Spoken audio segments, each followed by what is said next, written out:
So currently there's a ton of options so you can emulate retro or even relatively new games through certain emulators or even through your phone. You can do it on an iPhone, you can do it on an Android phone, just going into the Play Store, going to the App Store, downloading the emulator and having access to these games with obviously completely legal ROMs you got through your own means, because I'm not going to condone or tell you how to do this. But this isn't just cutting it for me.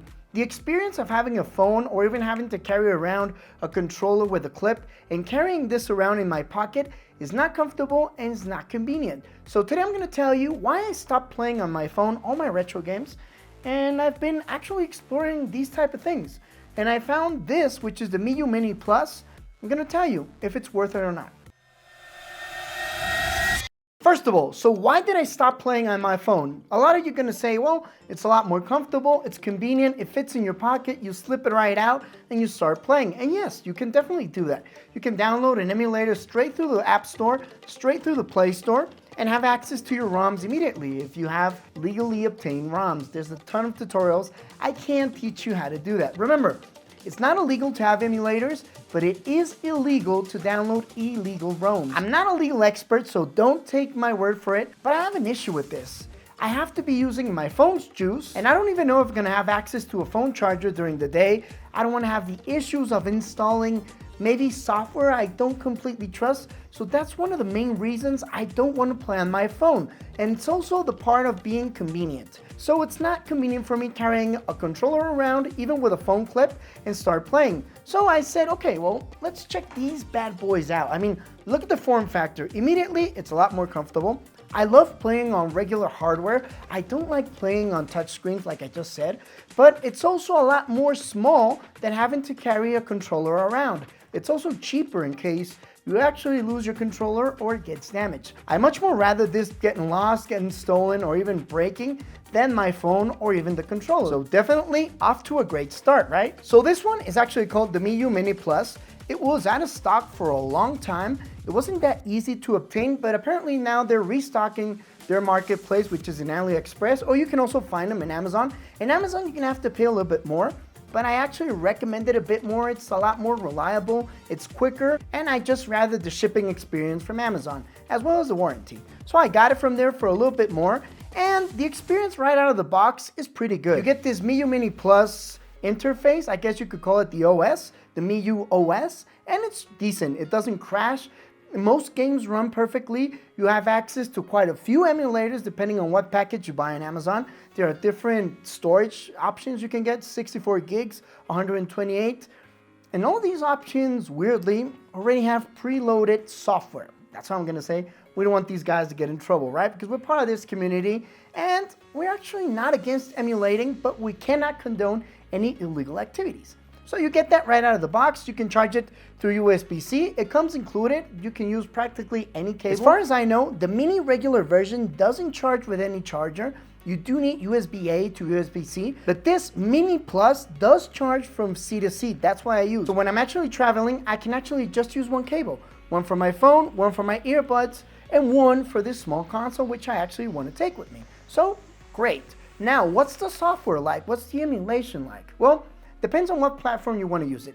If you want to use the Miyoo Mini Plus software right out of the box, and you're going to understand why I say that software, because there is another option.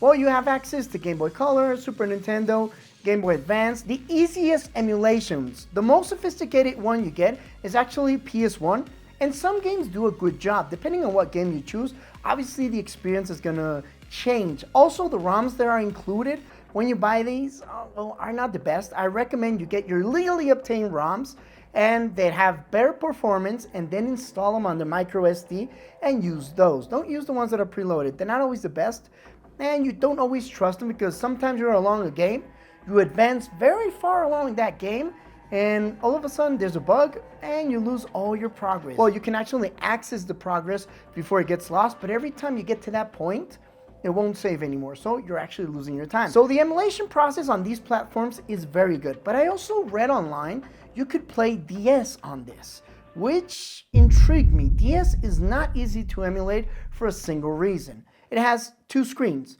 There are even dedicated consoles with 2 flip screens so you can emulate DS on a proper manner. But once you install something on this called Onion OS, you can emulate DS games. And I actually recommend this. If you want to use this on a little bit more advanced level, not the regular level where you're just going to play a couple of games, take it out of your pocket eventually, and you want to play a little bit more seriously, get a better performance, get better battery life, get a lot more options, I would install Onion OS, which is what I have actually on it right now. But what did these DS games look like? Well, I think they perform great. They do a good job. What they actually did with this console is you can flip through screens using the rear buttons. So if you want to use something on the touch screen on the bottom, you can flip it using the R button and just access that menu, and then you can actually play. It's not convenient for every title, but if you're playing something like maybe Pokemon Heart Gold, it's excellent because normally you don't need to access the touchscreen that fast. So as long as you're pressing it and accessing it the right way, your game experience is going to be relatively good. If you have a fast-paced game where you use constantly the touchscreen controls, well, it's not a good option. You should check into other consoles. Another reason I wanted to opt for one of these is the battery life, because I don't want to be playing on my phone, because sometimes I travel, I commute all the time, and I need my phone to work. I'm a content creator, I use it all the time. So I need it to have juice when I'm going to work. In case I have an emergency, I have a quick phone call, I have a quick meeting I have to take, I need my phone to be charged. So that's one of the main reasons I also got one of these. And what's the battery life on one of these guys? Well, it does have a 3,500 milliamp battery, which is not bad. And this gives you about 6 to 7 hours depending on what top brightness you use on it. And I actually think it's quite good. Or even quick sessions where you just want to pull it out, play a couple of Street Fighter rounds, and you're done. So battery life probably to go on all day or most of your gaming sessions. Not bad at all. But there is a couple of caveats with having a console like this. Not everything is perfect because yes, this is not a paid review. I didn't get this from the brand, I actually bought it. And there's a couple of things like, for example, the form factor. Although I like it more than playing on the touchscreen, without a doubt, it's still not as comfortable like having maybe a regular Game Boy. It's small, so the corners can be a little bit crampy on your hands after long sessions, depending on how big your hands are. Mine are about a mid-size, and after maybe an hour or two, I do start getting a little bit cramped up. I have to pause for a bit, just move my hands around, and I'm set to go. It's not that bad, and I wouldn't call it a deal breaker. But for large people, that might be an issue, and that's where you might actually prefer to carry along a huge controller with your phone. I definitely don't, and I can go with the caveat of having a smaller console, even with the smaller buttons. Also, the rear buttons, the triggers, a lot more comfortable than I imagined.